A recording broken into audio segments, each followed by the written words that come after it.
Yo, what is up? Pulling up my notes. Let's get to work.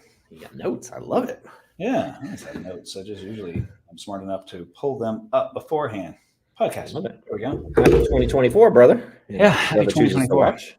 The year of the secret podcaster, right? No, secret handshake podcast. It's gonna be a good day. It's gonna be a good year. We're gonna learn the name of our own podcast.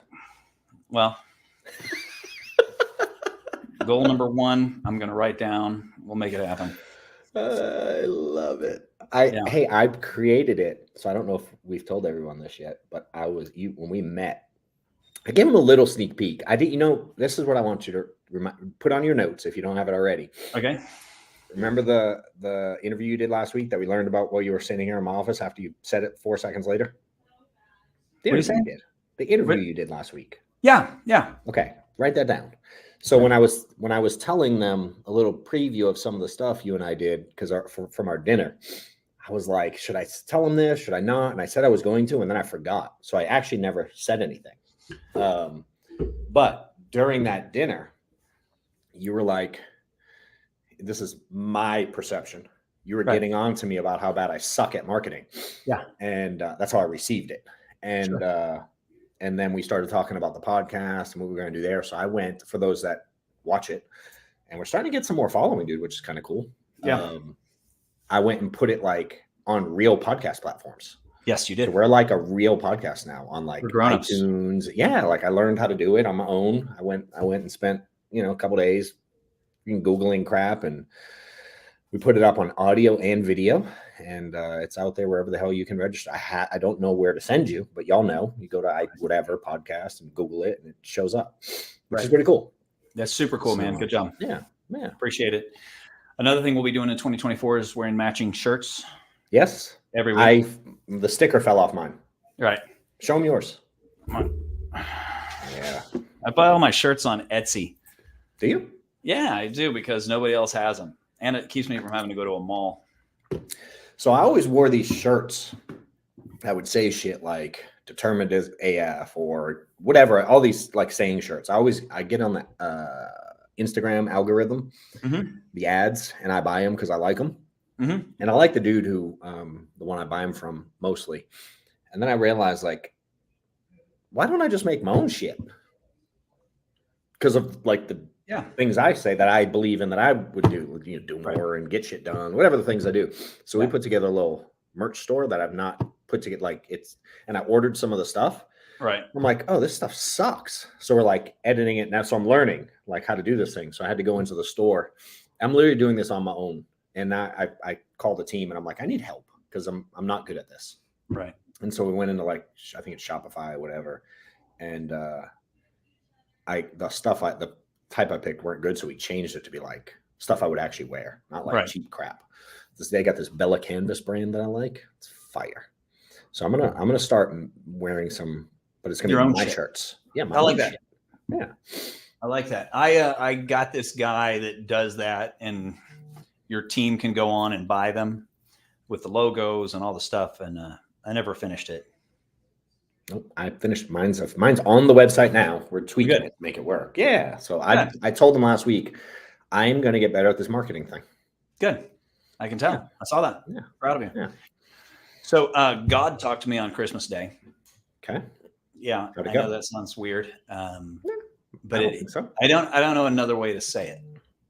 So I don't know how to put it out there and get what happened to me across without saying God spoke to me. And here's what he said. He said, if it can be done, why not you? Oh, I saw you post that. Yeah. And like all of a sudden I'm like looking around at everything I have and I'm like, this is shit. I'm looking at my beautiful home and I'm like, it's shit. I'm looking at my company and I'm like, this is shit. I'm looking at my marketing. I'm like, this is shit, you know? And I'm like, you know, there are so many people that have accomplished so much, and I have accomplished mediocrity. Yeah. You know, not compared to a lot of people, but compared to average Joes, but that ain't saying much. I'm not an average Joe. Correct. And I'm like, and it really hit me hard and like knocked the breath out of me. I like that. Yeah. And then I spent 4 hours trying to Googling, like, where did this come from? Where did I read this? Can't find it anywhere. It was the voice of God. And so if it can be done, why not you? And so, man, it's going to be a big year. It's going to be expensive here too. Hired a full-time videographer yesterday. Local guy to do where I'm not getting rid of the content and the stuff that I'm doing now. Yeah. I love that. You know, it's flashy, it's in your face. But I found this kid who is an incredible storyteller. And this guy can, in 45 to 90 seconds, just tell a story without even using words. It's absolutely beautiful. And so I've got him starting full-time on Monday. And to go, you know, to take the brand in a different direction. We're not going to stop the direction we're going in. Right. But you know, there's more to me. Like all of our reels and all of our marketing and everything is like, rah. Yeah. And you know, there's a part of me that is that, but also just like you, just like this is a different version, right? And I want that storytelling, and I want that out there, and I'm very excited about what we're doing, dude. So I'm thinking selfishly right now. Sure. I put an ad out. I've been asking my team to hire someone to help internal, because I have external team too for social stuff. So I put up an ad on Indeed myself because I got a hair on my ass one day and I got like 700 resumes a second. Yeah, me too. And I have no idea what I'm looking for, but I know what I'm saying. Someone have someone in my office I can help with just marketing stuff to be better, right? Whether they're good at video, they can travel with me if I want them to, they can pay attention. Like they can, if you saw, again, we've talked about this before. If you saw how this looked behind the scenes, like if there were a camera showing us getting ready for this thing, because when you were in last week, we moved, remember we moved so we could do it together. Well, we were too dumb to remember we did that. So when you text me for the link, we come downstairs and Amanda's like, shit, we tore everything apart and didn't put it back the way it was when I'm here by myself. Right. So like, I need someone to do that stuff. I need someone to like, again, make my social a little bit more versatile. Kind of record some of the behind the scenes stuff that we do. You know what I mean? Just mix it up, dude. To do more of it. And we're getting people in. Right. Well, what I might, dude, I might ask you for some help when we narrow it down to a couple people, like make sure I'm not hiring a fucking idiot again. So it sounds like you're asking my advice. I'm asking for your help when I narrow it down. Advice I'll always take from you. Yeah. I will tell you that in my experience, you know, think of it like you would an agent. Like, so if I told you, listen, you got to go hire an agent, you only get to hire one. And you're going to have to build everything off of this dude. You're going to be, you know exactly what you're looking for. 100%. I can do that all day. You know exactly what you're looking for. And on this, so I would say I got about 300 resumes. Yeah. I put in Indeed exactly what I've been looking for. I go, hey, I need you to look at this. I need you to do this. I need you to do this. If you don't send me your portfolio, you're deleted. Yep. And you know, and I'm writing it in all caps too. Yep. We do that. And so then, you know, I'm not very talented in that stuff. I'm more talented than most people, but I'm not very talented. Yeah. That's not where my talents lie. And so the first thing is I knew that I wanted a storyteller. Okay. Right. So I'm like, I want a storyteller. I'm not looking for what I already have, which is flashy in your face reels. I want a storyteller. That's what I'm going after. Okay. So I said, I know exactly what I want. I need to know exactly what I want. And then you go looking for someone who has that talent. Right. And so you're looking at lighting. Whenever they send you their portfolio, you're looking at their lighting, you're looking at their angles, you're listening. Is the audio right? What's the background look like? Is the camera moving the way I like? And you're just going to be uber duper picky on every single aspect of their portfolio, because of their portfolio. Listen, their portfolio is what they think is the best thing they have. Yeah. Yeah. And so I ended up, I had however many 100 resumes. There was only 2 people I was really willing to have a conversation with. I got 1 so far out of we're in the ballpark of probably 150 resumes that have come in. I got one person who's local. I mean, I want local. Right. I don't to me, Atlanta is not local, and I live in the burbs. So it's hard to find someone who's not in, you know what I mean? Like out in our little area. Right. And in this, you're going to get people from New York and California. Yeah, I did. If they aren't local, I don't even look at the resume. And if they don't do the assessments, and I made them do you can set up on Indeed where they do a video interview where I pre-ask 3 questions and they have to answer them on video. Like 6 people did it, but 5 of them hid from the video.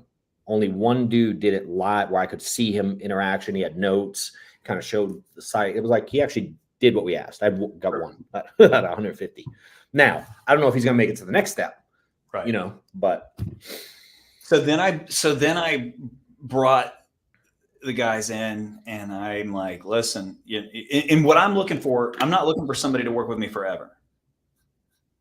I mean, that would be great. I want 1 year. And so the deal that I try to make with people is just like with insurance. I go, listen, this is about who you and I are both going to become in this next 12 months. Yeah. Not about how much money you can make. And if you're the right person, I'll overpay you. I got no problem with that, because I live in a world where if you do your job right, I'll make that, 100-fold. Yeah. And so I'm looking for someone, I want someone young, 25-ish, so that they're willing to grow. Someone that's looking for a coach that I can mentor them and they can mentor me in their direction, and someone who's hungry. And I don't want to bring them in and go, listen, this is what I already have. I need someone who can duplicate what I've already got. I don't want that. Yeah. Because these are artists. These aren't, with an insurance agent, you go, listen, come in. I need you to just do what I do. But artists are different, right? So with an artist, you go, if you try to take an artist and put them in a cage, everything's going to fall apart. Yeah. So when you're looking at their content, you want to look at their content and go, I love exactly what you are. Now let's take your Nike ads or your Bose ads or your Puma ads or whatever, and let's just replace the logo and create that same thing again, but in our direction, in storytelling of who the Perry Lunsford brand is and who the Healthy Insurance Dude brand is when the cameras are off, but with the cameras on. Does that make sense? Yeah. Do you ever find that people in that artistic world want to try to make you someone you're not? Yeah. Because I struggle with that. Like I'm not very artistic but I do I don't want to not be me. I'm not doing fucking TikTok dances. I don't care if they're viral. I don't it's not me. Right. You know what I mean? So I've struggled with I have that same fight. So that's the first, when I meet an artist like that, I did that with the guy that I use now. And I did that with these guys. Is nice to meet you. I do not want to change who you are, but it's important to me. I say that to them. Oh, I follow. I do not want to change who you are, but it's just as important to me that you don't try to change who I am. Oh, love it. Okay. Dope. Because I've seen your content. I think your content's amazing.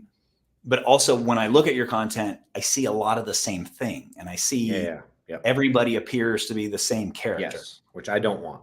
And I don't want that. Yeah. So I don't want to take away from who you are, but we have to find a way to work together to where we're not taking away from who both of us elevate each other instead of one of us. But I don't think you need to worry about that because you're such a strong person. Yeah. Your concern is going to be, because you're such a strong person, it's going to be the hardest part isn't going to be them stopping you, them trying to make you stop being who you are. The hardest thing is going to be them stopping being who they are. Correct. I do trample people sometimes, not on purpose. Yeah. I mean, that's just part of who you and I are. We have that strong personality. And, you've been doing this a long time, so not to do that. Yeah. But especially with an artist, you have to make let's set these boundaries real quick. Don't let me take over who you are. Got it. I like that. But also don't try to make me do TikTok. Yeah.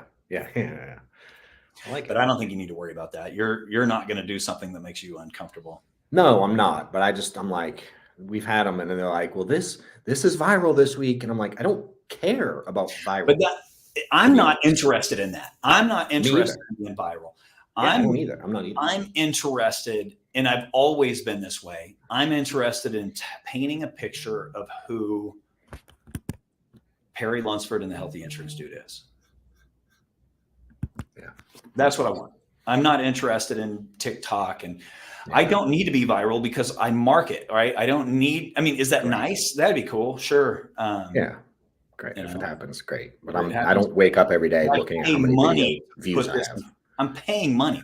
This is going to, 3,000 people, 5,000 people, 10,000 people a day or more are going to see this because I'm going to make that fucking happen. Yeah. I don't need it to go viral. But if it does, cool. Yeah. That's good advice. I like it. Yeah. There you go. So we've got that. Let's see. So did my Forbes interview. That's what I wanted to say. So tell them how it, dude, explain how what if they were behind the scenes with us that day? Because the last time you announced it, dude, you announced it live here in my office that's what you wanted. Right. Tell them how long it took from the time you said it till the time you got the call. 12 minutes. Correct. Yeah. Like I was curious because I didn't know this was a thing of yours. Like they saw that. If you haven't seen it, go watch his last one before, whatever it was. Right. And I think it was 2 ago. And it's the only one that Perry and I are physically together. And I'm like asking you about stuff, and it just went down a road. I didn't know where it was going, and I was just curious. I'm like, when the hell did you decide this? And you're like, I think you said yesterday. It was yesterday. Before, at the time. And I'm like, what the hell? So I'm like intrigued because it's on my radar. Like I'm talking to the person who helps with some publicist crap that I'm doing some articles, and that's one of the things. And I'm like, well, when do you want? I literally was like, when do you want that to happen? You're like, it's happening this year. And I'm like, okay. Dude, we hang up. We literally end the podcast. Right. 10 minutes later from when you said that, we hit end. He goes, hold on. Someone call. I have to make a call. My guy called me. Like literally the second I hit end. And he was like, yo, Forbes, you want to do it Friday or Wednesday? I was like, what the fuck, bro? I told you God spoke to me. Like, golly. I don't know another way to put it. I was but I believe in that stuff so heavily. Yeah. You know what I mean? But to watch it kind of before my eyes, which some of y'all might be like, that's corny. Dude, amen. It is corny, but I love it. Yeah. It was wild, dude. I turned 49 a couple of weeks ago, right? Yeah. And I'm talking to this 25-year-old yesterday, and he's talking about, I go, I love being almost 50. It's fantastic. And he's like, what? He goes, I would love for you to explain to me why, because, I'm scared to death of getting older. And I'm like, yeah, we all are at that age. I go, you are a remarkable young man. Like, you seem like you have a great life. You're very talented, right? You're this, you're that. I go, now, everything that you've learned over the last 25 years, double it. That's why I love it. I love being 49. I'm excited to be 50. I've got a lot of goals to hit before I hit 50. But I'm like, I don't know what to do every day. I wake up every day and we have no clue what to do. But, when you've made as many mistakes as we have in life, you know what not to do. And when you know what not to do, you keep ending up in the right places, right? And like, those movies, like I'm a car guy, right? And so on those, every single car movie where there's a race car driver, there's that scene where they talk about, there's this place at 200 miles an hour where everything is crystal clear. And you don't make mistakes. You're just flawless, and you're one with the road. You're one with the car. You're one with God. And that's how I feel right now. So yeah, it's really cool. All about it too. Yeah. So I love it. How did the Forbes thing go? Because of course your answer to me was I'll do better next time. Yeah, I'll do better next time. Standard Perry answer. But how'd it go? When's it coming up? I mean, I don't know. It's one of those things we did between 2 holidays, and hell, maybe they didn't like me. Maybe she seemed like she loved me, but maybe she didn't, or maybe you have no idea.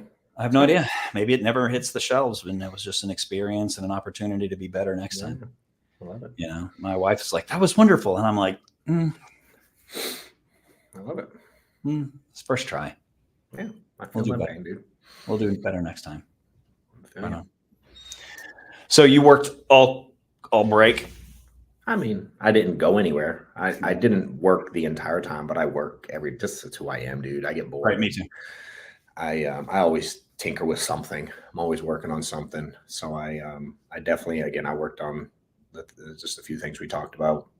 I have a meeting after this with my team to go over. Amanda and I do this. She calls it like a brain dump. So I have a lot of stuff up here. And if it gets to be too much, I get stressed out a little bit. I get like, sure. It's too much. Right. So I need to like word vomit. And so she just takes notes on like all the vision I have.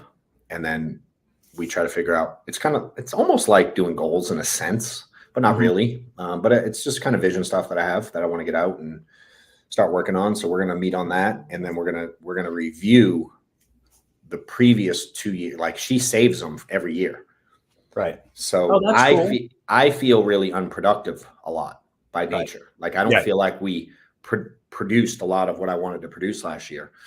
And so she printed them out and she showed them to me yesterday just at a glance. And I'm like, oh shit, we did a lot of those. Isn't that fun?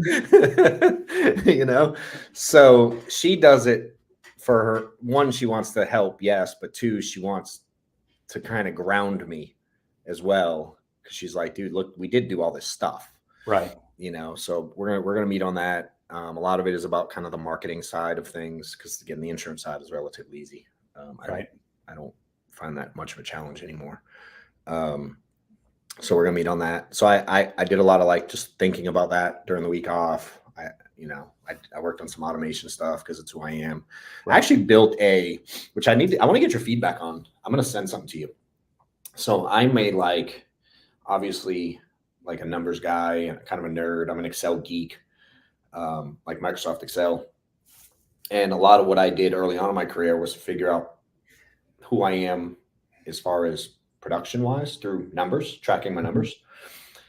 And I've always talked about it and shared it in the way I kind of navigated through the business as an individual producer and use numbers to help agents kind of see where they're really at production wise versus their expectations. And I've had a lot of people just crazy enough. I'm like, I'm going to build something that I can just let the average person use. Right. Like my tracker, but to where they don't have to know how to use anything. Okay. They just plug in some basic crap and it spits out like how many appointments you run a week, a month, a year, how many presentations you have, how many leads you buy, kind of ROI, just basic stuff, the things I like to know. Right. And if someone calls me for help or they're struggling, it's the questions I ask, no different than like, you ever watch that show, The Prophet? This dude, Marcus Lemonis. Sounds familiar, but no. He goes into different businesses. He owns a shit ton of businesses, but he goes into different businesses that seek him to help turn them around. Mm-hmm. And he'll look at their business. And if he likes what he sees, he'll write a check to buy into it for whatever percent. It's kind of like Shark Tank in a sense, but they don't sit that. He literally goes to their business. Okay. And goes through everything. How's this work? How much does this cost? How much inventory do you have here? Where do you get these made? How do you produce them? Like literally every piece of the business. Right. And what he always goes through is the numbers. And he has this really simple formula of how he figures out if he's going to invest in a business or if they're worth doing anything with, or if he can help them. And it's always, it's funny. It'll be like companies that don't know what their cost of goods are. Like they have no idea how much they pay for those t-shirts you buy. Right. They sell them for $15 and then he breaks it down and like, you dipshit, you make this for $19.50. And and you're selling it for 15. No wonder you're losing money. But they don't know that. And I feel that same in our business. If I ask a lot of agents what's up with their numbers, how many appointments they run, how much they spend on whatever, they have no clue. So I started building this. Again, I took my version. I'm like, I'm gonna make a really simple version for people and just give it away as like value, right? And as you said, to ask for something. So for me to ask for people's information so I can continue to communicate with them, I'm like, I should give them something.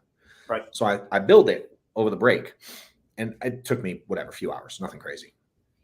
And then crazy enough, I'm doing a training today with a group, and they were like, "Hey, can you talk about tracking numbers and activity?"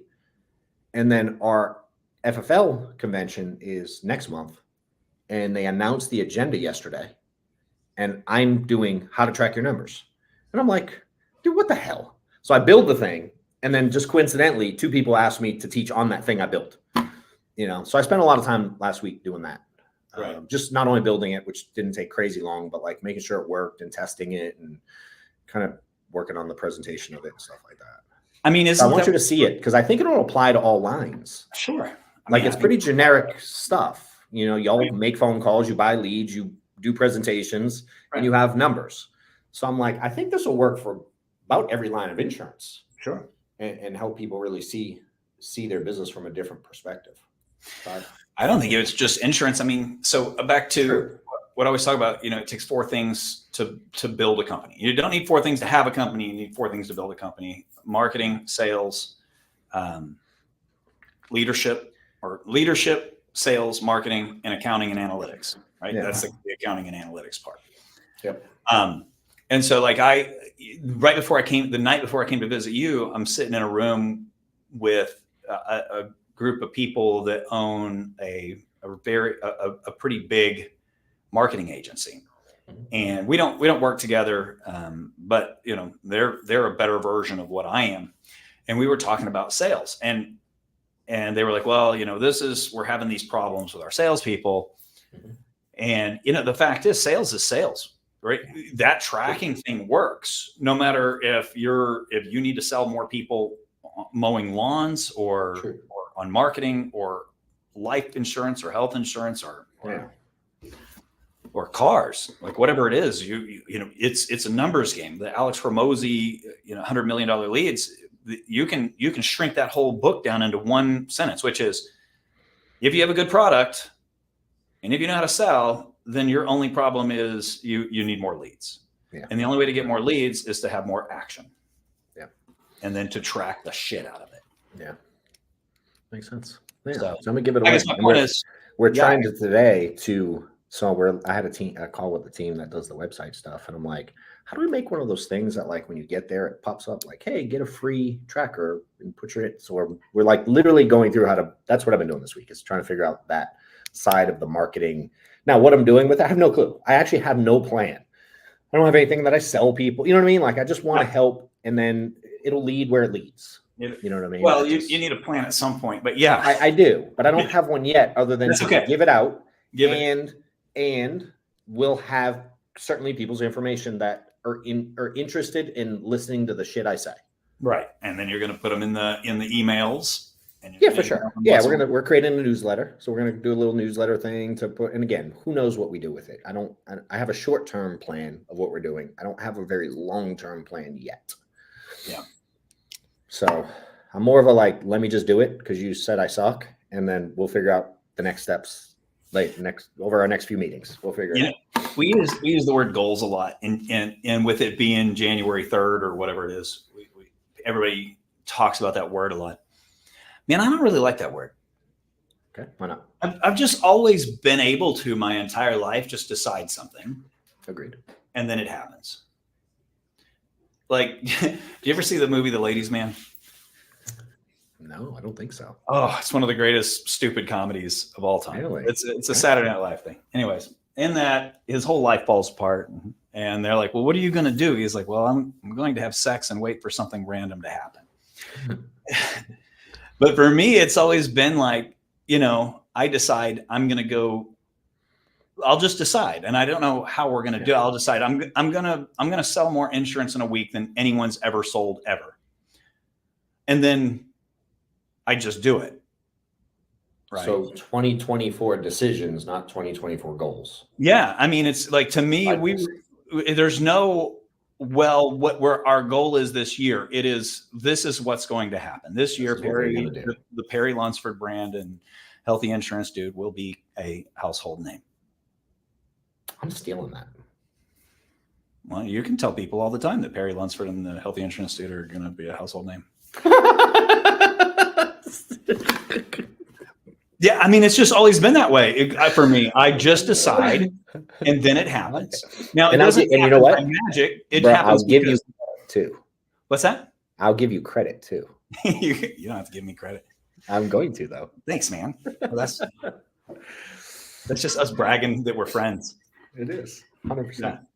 But the word goal has just never been, ever since I was a kid, it just made me uncomfortable. I'm like, even like in high school, I'm like, I'm going to be. It's like an out, kind of.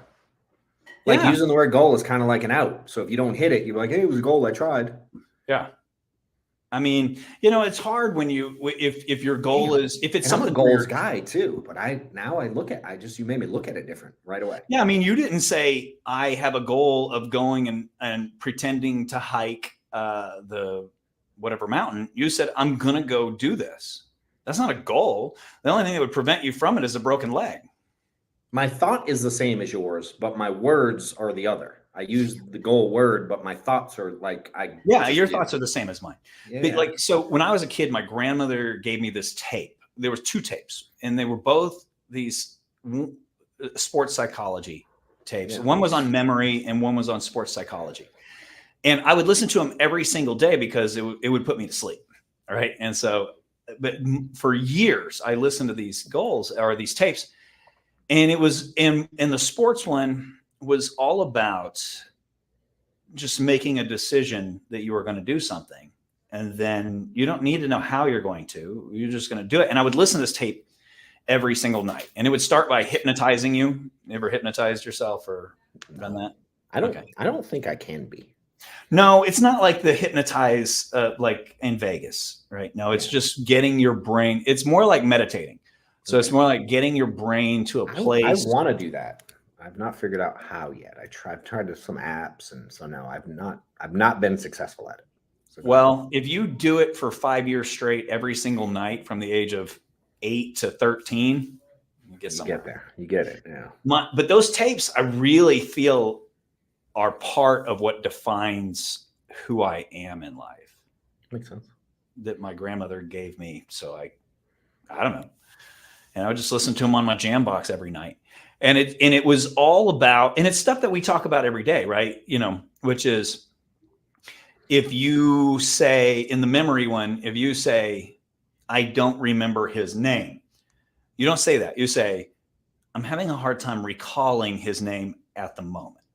Because one of them, those tiny little nuances put in your brain, you can't remember. And the truth is, no, you don't remember at this moment, so that you're allowing those neurons the opportunity to figure it out later. Yeah.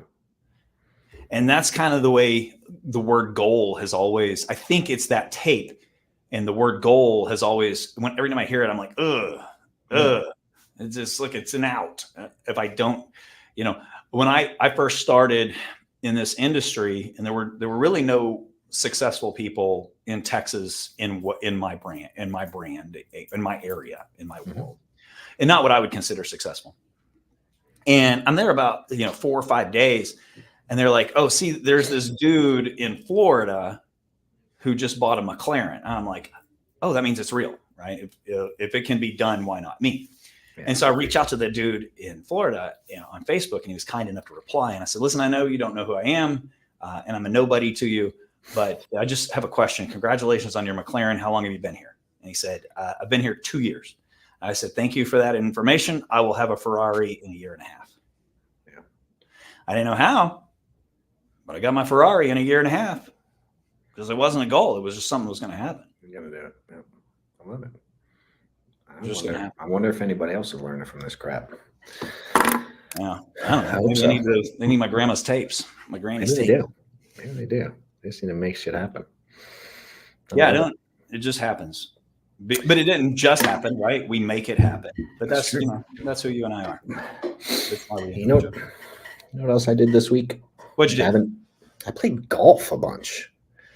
Maddox has been playing. Do you play? You don't play, do you? I mean, I haven't played since I started a company and had children and a spouse. Yeah, I've not played. I will. I had a buddy a few years ago that was like, you should play. What's funny is I've been a member at this country club for like 6 years. And I think I've played on the course 3 times ever. You're getting your money's worth. Yeah. I mostly just ate lunch there like once a month. It was sad actually, sure. But we were there. So I could go eat lunch when I wanted to, whatever, with the group of the guys that were also members there.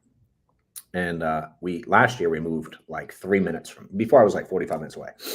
So when we moved close to the kids' school, we moved like 3 minutes from the club also. And I still never used it. And my excuse was always, I'm just not good and it's not fun. Like the game irritated me chasing the ball in the woods. You know what I mean? Like shanking. Not being good at something when you're good at everything sucks. I was like, I was so frustrated. And I didn't have the desire to commit the time that I knew it would take to get better. I just didn't. I wasn't willing to put in the reps, and I didn't want to be mad because I got mad. So I didn't play ever. Yeah. Well, 6 months ago,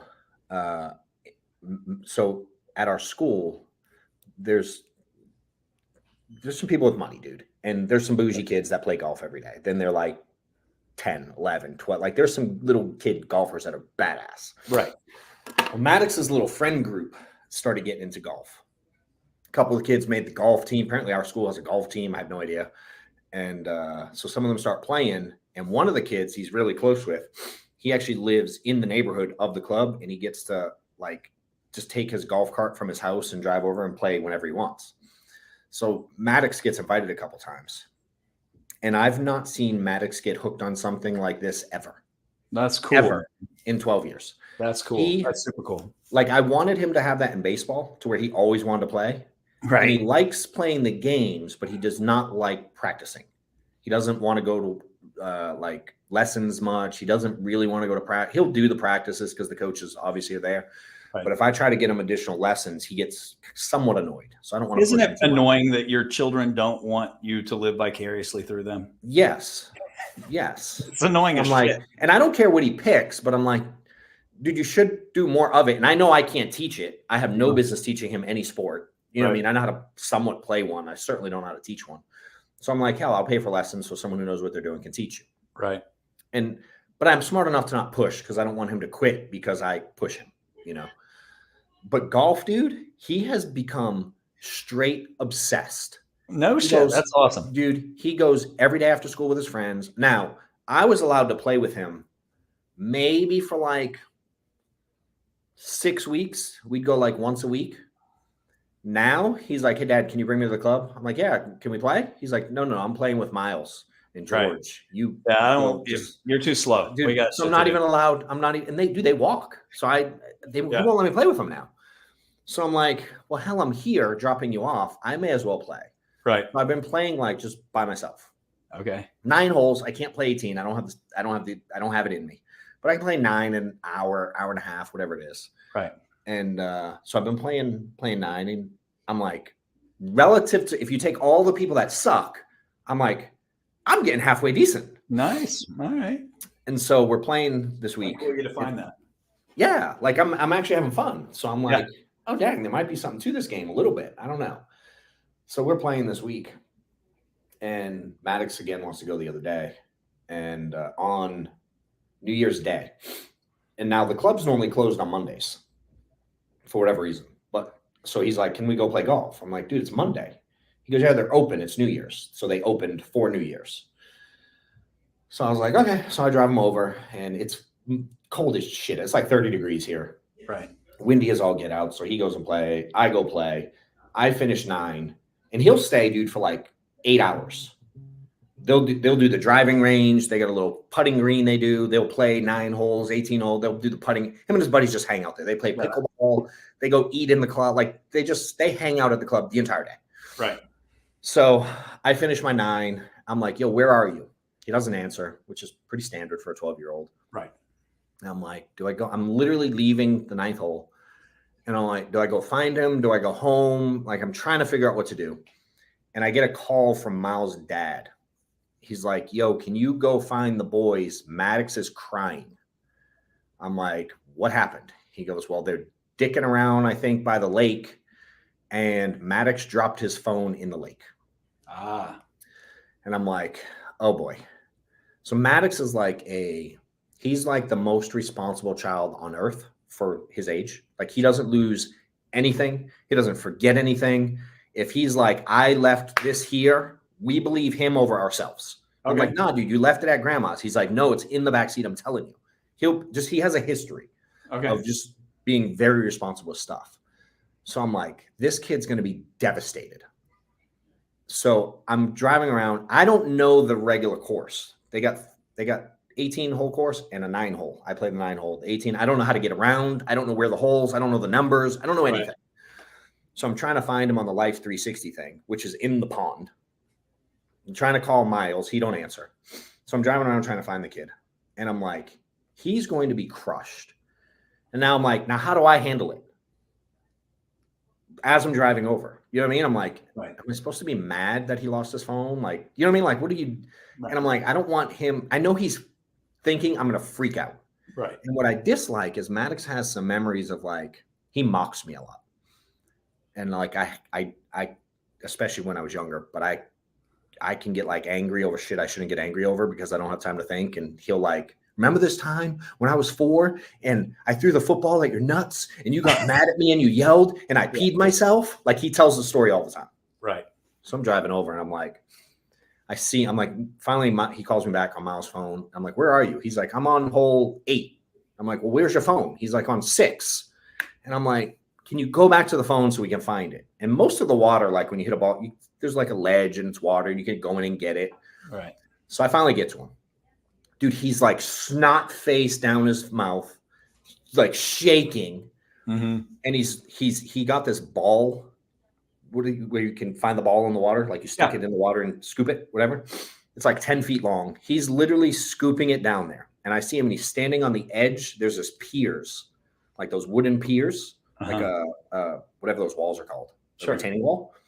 And he's looking over the edge and he's doing this thing with the scooper in brown, murky water with a 10-foot pole in it, like he's trying to dig his phone out. And in the scooper has like a little circle. Correct. Right. Yes. It's going to do nothing. But he's like, I'm sure he's freaking out. So bad that he's making an effort. Correct. Right. So I walk up to him and he's like, he just looks at me. I'm like, I look down. Dude, you can't see this deep into the water.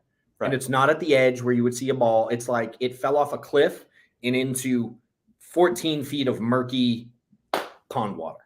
Right. I'm like, bro, it's okay. Put your scooper up. Let's go play. Shit happens. Right. He's like, I just want to go home. I'm like, dude, relax. Like, just effing, like, it's okay, dude. It's just a phone. Yeah. We'll go get you another one.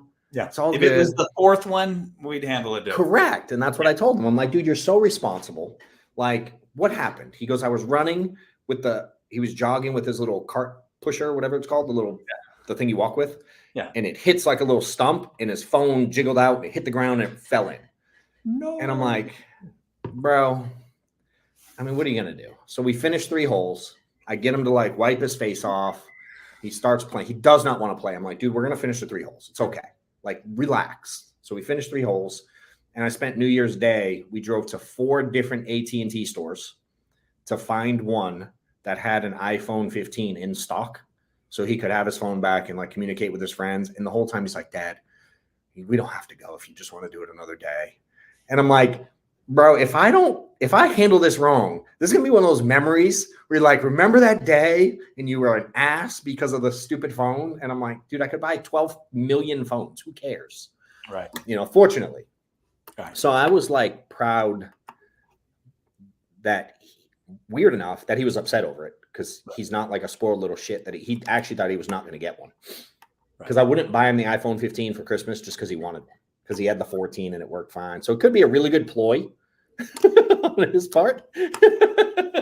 But I do like that he's not a spoiled brat, or that he's not spoiled, but also you drove around to 5 different stores to find a 12-year-old an iPhone 15. Correct. Like, it's like, what life do we live in? You know what I mean? So he is spoiled. He just doesn't realize it. He is 12. He doesn't But realize he's not it. a spoiled brat. And no, he's not. And then I did worse. And so I'm like, all right, well, now that we did that, we're out. We may as well go to the little golf store. And I bought him a freaking new putter too. You know what you could get him is one of those stick things, those 10-foot sticks with a bigger net on the end. You couldn't, dude. We might sit there for 4 days. And I'm like, you would need a scuba suit with a mask and a tank on your back to find that phone. Like, it's just. I used to, when I did play golf, was in Georgia, and it was in South Georgia. I played a lot of golf in South Georgia. And it was fun because you'd be in the middle of playing. There's water hazards everywhere and gators. South Georgia must have been. Yeah, it was South Georgia. Yeah. Valdosta, we don't have gators. There are gators everywhere, man. Yeah. Y'all don't have those there? Nah. We got little snapping turtles in the water. He said he thought we were going to get it. At one point, the consideration was, do we get in? And I'm like, if it was like 2 or 3 feet, I'm in. I'll get in the water. Who cares? It's cold. We'll get the phone. But I'm like, I'm not diving in that. And he's like, yeah, you wouldn't want those snapping turtles, Dad. It would hurt. So it made him happy. Hey, you know what we need? What? You know what I want? These suckers. I feel like I drink so much of this. We should find a way to get them to sponsor us somehow. I just like everywhere I go, people ask about it, and it's just freaking water. And I'm like, it's in so many of my videos, and people ask about it, and I'm like, I think literally just water. It is literally. Everyone thinks it's coconut water, and then I have to put how many I'm on because I'm doing that 75 hard again. So I'm on my 3rd one. I need 8 of them a day. Okay, but I feel like that should be not one of our goals, but one of our decisions for me. A joint decision for me to get these. If anybody knows, I want these fuckers to pay us. Okay.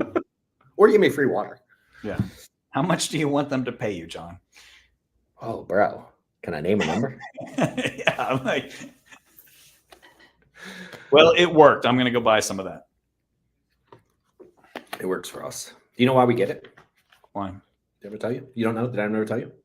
So Steph had cancer. I think you knew that part. I did. She got cancer at 40. So first mammogram, she gets cancer.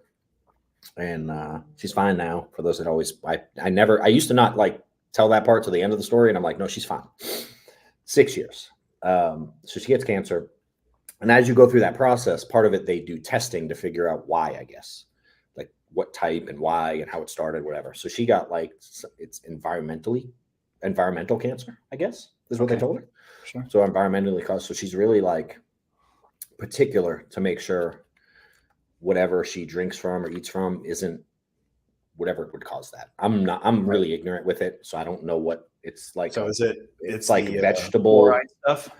Yeah, it's that what the container's made out of. Like there's something with plastics. If it sits in too long. Yeah. She's like really smart at it. So she found this water because it fit her preferences. And I've just learned to really like it. So we've been drinking it like 5 years. And now if I drink a different water, I've convinced myself I taste something weird and I don't like it. I like that. All right. Yeah. Well, I'm sold. I'll find some. It's good though. Yeah. I do like it. Bet it's on. Yeah. What do you do? John, that was fun. Yeah. Thanks. It was fun. Good game. Yeah. Had fun, dude. We'll talk soon. See you again next week. Have a beautiful day. There we go.